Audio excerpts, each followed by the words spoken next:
மிதுன ராசி அன்பு சொந்தங்கள் அனைவருக்கும் வணக்கம்.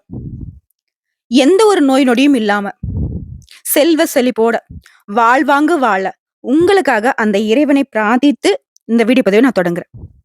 மிதுன ராசியை பொறுத்த வரைக்கும் நவம்பர் மாதத்துல பாதி நாட்கள் ஓடிடுச்சு. இப்ப என்ன நினைப்பீங்க அப்படின்னா, மிதுன ராசியை பொறுத்த வரைக்கும் நமக்கு இந்த மாசம் ரொம்ப மோசம் இப்படிதான் யோசிப்பீங்க. ஆனா கடைசி நேரத்துல கூட நமக்கு அதிர்ஷ்டம் அப்படிங்கிறது ஒண்ணு எழுதியிருக்கும். அப்படிதாங்க. இனி வரக்கூடிய நாட்கள்ல, அதுவும் இந்த நவம்பர் மாதம் 30ஆம் தேதிக்குள்ள மிதுன ராசியை பொறுத்தவரைக்கும் நல்ல மாற்றத்துக்கு வழி பிறந்திருக்கு. அது எதனால? அத பார்த்து தெரிஞ்சுக்கலாம். மிதுன ராசியை பொறுத்தவரைக்கும் புதன் பகவான் உங்களுடைய ராசிக்கு அதிபதி. அதி புத்திசாலிங்க. ரொம்ப இக்கட்டான சூழ்நிலை, கழுத்து நெரிக்கிற ஒரு சிச்சுவேஷன் வந்தாலும் சரி, அதுலருந்து டக்குன்னு தப்பிச்சிருவீங்க. அதாவது சூழ்நிலையும் உங்களுக்கு சாதகமா மாத்திக்கூடிய அமைப்பு உங்ககிட்ட இயல்பாவே இருக்கு. இப்போ இந்த செகண்ட் என்ன யோசிப்பீங்க அப்படின்னா, கரெக்ட் தான். ஆனா, எவ்வளவு நான் புத்திசாலியா இருந்தாலும் வாழ்க்கையில தோத்து தானே போய் நிக்கிறேன். பெருசா நான் முன்னேறிலாம் போகல. முட்டாளா இருக்கிறவங்க, பெருசா அவங்களுக்கு எதுவுமே தெரியாதவங்க கூட நல்ல ஏகபோக வாழ்க்கைய வாழ்ந்துகிட்டு இருக்காங்கம்மா. இப்படிதான் மிதுன ராசிக்காரங்க இப்ப யோசிப்பீங்க. உண்மைதான், நான் இல்லன்னுலாம் மறுக்கல. ஆனா, நீங்க அத எப்படி பயன்படுத்தணுங்கிற இடத்துல விட்டுடுறீங்க. அப்புறம் பார்த்துக்கலாம். இந்த அசால்ட். உண்மை நினைச்சா கமெண்ட் பாக்ஸ்ல பதிவிடுங்க. மிதுன ராசியை பொறுத்தவரைக்கும் எல்லாமே உங்களுக்கு தெரியும். எங்க தூண்டி எங்க வரணும், எது எங்க கிடைக்கும் அப்படின்னு எல்லாத்தையும் திட்டம் போட்டு உட்கார்ந்த இடத்துல இன்ஃபர்மேஷன் அப்படிங்கிறது இவங்களுக்கு கலெக்ட் பண்ணிடுவாங்க. அதை இவங்களுக்காக, இவங்களுடைய வாழ்க்கை முன்னேற்றத்துக்காக பயன்படுத்துனது கிடையாது. அதே மாதிரி இந்த ஓவர் புத்திசாலிங்க நெறைய இடத்துல பல்பு வாங்குவாங்க. அது வந்து மிதுன ராசிக்காரர் நெறைய இடத்துல வாங்கியிருக்கீங்க.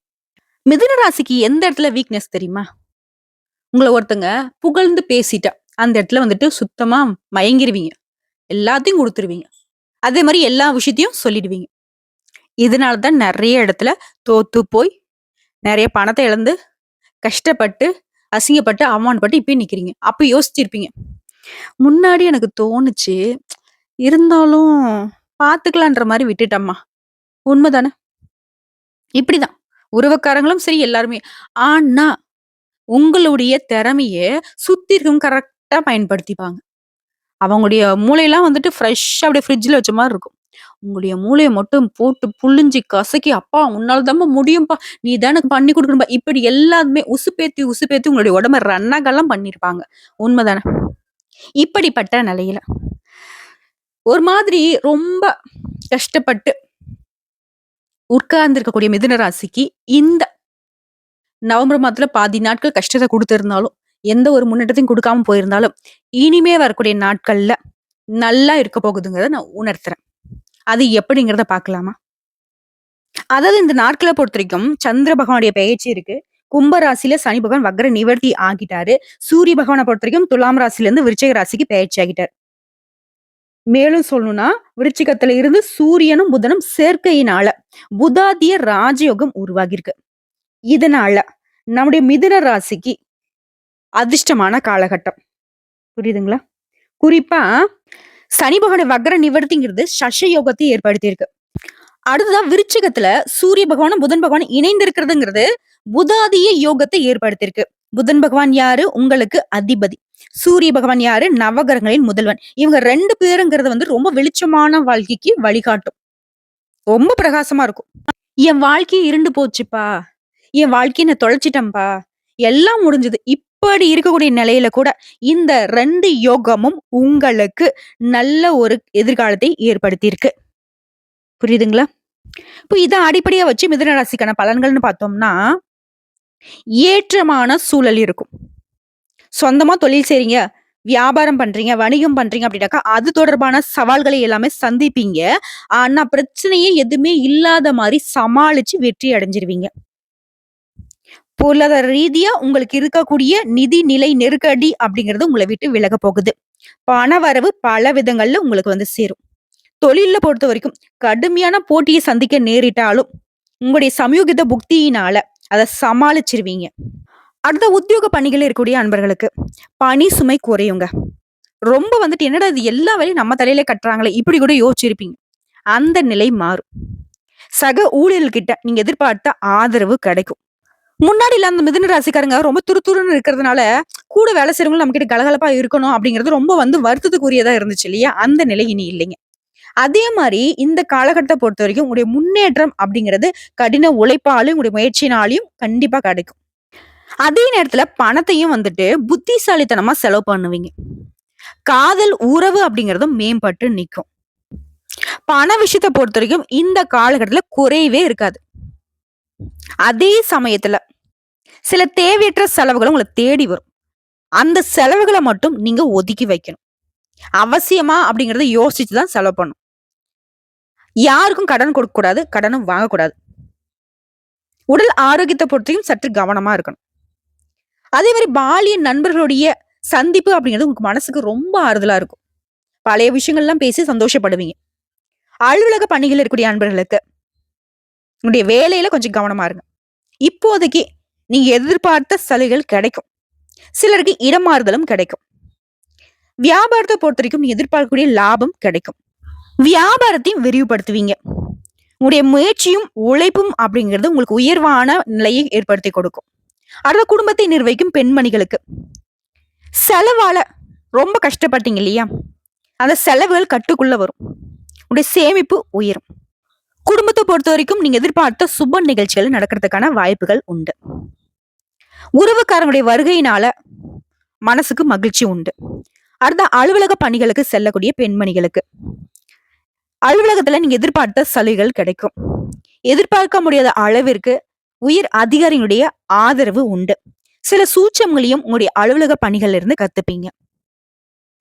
குறிப்பா அந்த காலகட்டத்துல பெண்மணிகளுக்கு அது வேலைக்கு போறவங்களா இருக்கட்டும், வீட்டுல இருக்கவங்களா இருக்கட்டும், பண விஷயத்துல கவனமா இருங்க. விலை உயர்ந்த பொருட்களை பத்திரப்படுத்தி வச்சுக்கோங்க. நகை நட்டுகளை தான் நம்ம குறிப்பிட்டு சொல்றோம். யாருக்காவது இரவல் கொடுக்கறது, இந்த வேலை சுத்தமா இருக்கக்கூடாது.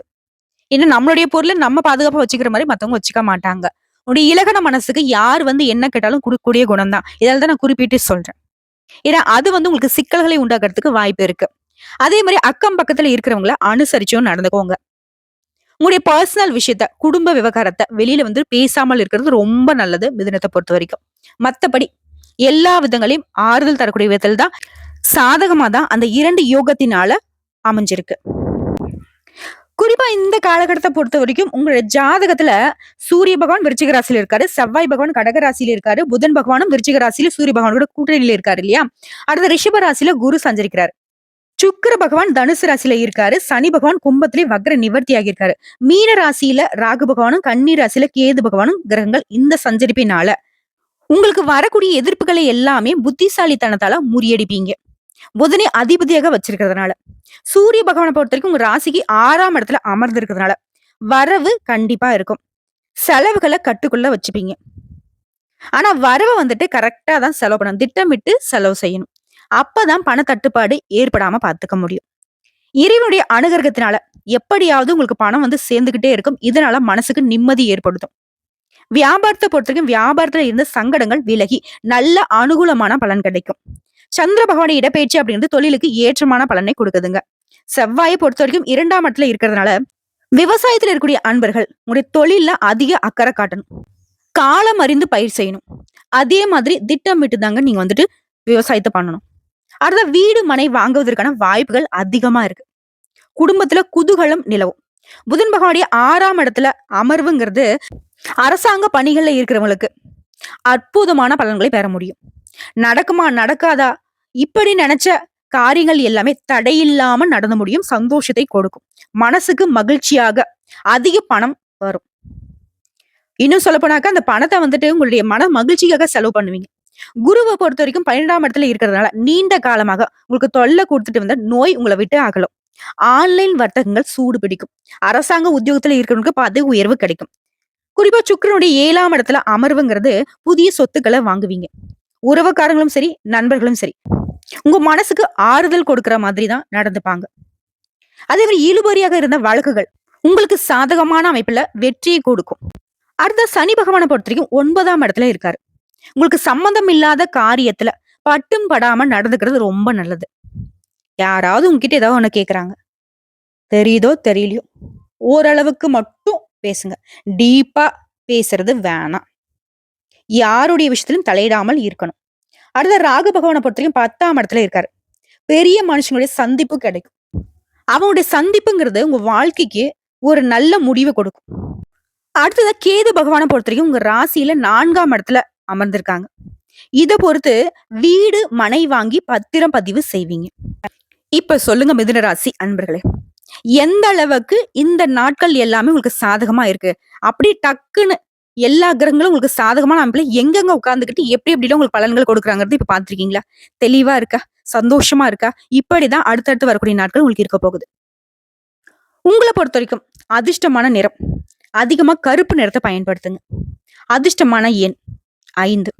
என்ன மேடம் கருப்பு பயன்படுத்துறதா? எங்க வீட்டுக்கு ஆகாது அப்படின்னு நினைச்சீங்கன்னா, வெண்மை நிறத்தை அதிகமா பயன்படுத்துங்க. அப்படியே அதுக்கு ஆப்போசிட் கலர். ஆனா கருப்பு பயன்படுத்தினா என்ன அப்படின்னாக்க, உங்களுக்கு இப்ப இருக்கக்கூடிய கஷ்டங்கள், நஷ்டங்களுக்கு எல்லாத்துக்கும் காரணம் வந்துட்டு கண் திருஷ்டி. அது உங்கள விட்டு விலகி போகணும்னு நினைச்சா கருப்பு அதிகமா பயன்படுத்தணும். அதுக்காக தான் இந்த கலரை நம்ம ரெக்கமெண்ட் பண்றோம். மேலும் இந்த காலகட்டத்துல நீங்க வணங்க வேண்டிய தெய்வம்னு பார்த்தோம்னா, நடராஜ பெருமாள். பெரியவங்க ஒரு வார்த்தை சொல்லுவாங்க. அட நமக்கு ஒரு கஷ்டம்னு சொல்லிட்டு கோயிலுக்கு போனா நம்மளுக்கு பிடிச்சது அங்க போய் டங்கு டங்குன்னு ஆடுதுப்பானுவாங்க. அப்படி உங்க வாழ்க்கையில என்ன பிரச்சனைகள் இருந்தாலும் சரி, இந்த நடராஜ பெருமாளை வழிபாடு செய்வதன் காரணமா அந்த பிரச்சனைகளை நீங்க ஒழிச்சு கட்ட முடியும். அதற்கு இவருடைய வழிபாடு பலன் கொடுக்கும். இந்த காலகட்டத்தை பொறுத்த வரைக்கும் உங்களுக்கு அதிர்ஷ்டத்தை தரக்கூடிய எண்கள்னு பார்த்தோம்னாக்கா 6, 9. அனுதினமும் வீட்டுல பூஜைகள் செய்து தீபம் ஏற்றி ஓம் ஸ்ரீ நடராஜ பெருமாளை போற்றி போற்றி இவருடைய நாமத்தை 27 முறை சொல்லி முடிச்சுட்டு அன்றாட வேலைகளை தொடங்குறப்போ எல்லாமே உங்களுக்கு சிறப்பான பலன்களை கொண்டு முடியும்.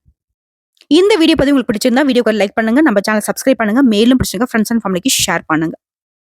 வந்த கஷ்டங்கள் கரைந்து போகட்டும், வரக்கூடிய கஷ்டங்கள் விலகி போகட்டும். இனி வரக்கூடிய நாட்கள் எல்லாமே உங்களுக்கு சாதகமான அமைப்புல இருக்கட்டும். கடவுள் உங்களுக்கு துணை வரட்டும். நன்றி, வணக்கம். வாழ்க வளமோடு நலமோடு.